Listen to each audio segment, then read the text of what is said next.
Hello and welcome to Maths with Jacob. This lesson will focus on different lengths of time.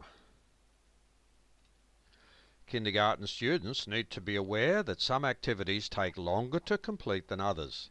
Some activities can be as short as a few seconds, while others may take hours, days or weeks. Let's look at some examples in real life. For each of the following pairs of activities, circle the one that takes longer to complete. So you can talk to the students about this and explain to them what they have to do.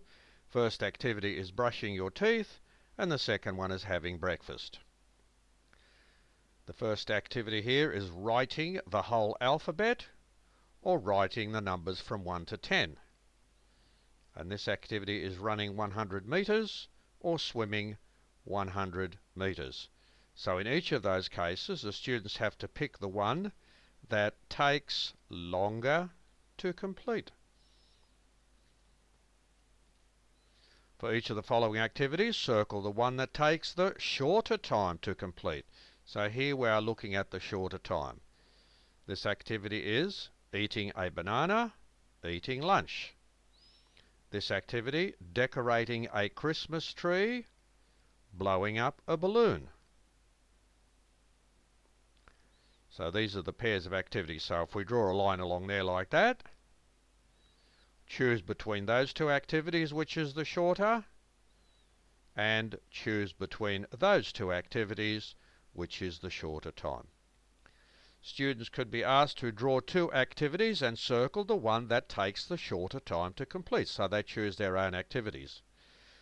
They can also draw two activities and circle the one that takes the longer time to complete. Again, they are choosing their two activities. Draw something that takes less than a minute to complete. So you would talk to them, give them an idea what they might be drawing here, but the activity would definitely take less than a minute, and they'd be drawing something that takes more than a minute to complete. Over here we have, for each of the following, circle the most suitable time to complete each activity from the 3 times that are given. So you have drinking a glass of water. What's the most suitable time possibly to complete that one? Or the closest time, a minute, an hour or a day. Swimming 1 lap of an Olympic pool, would that take a minute, 3 minutes or 5 minutes? And writing your first name, would that take 10 seconds, 60 seconds or 60 minutes?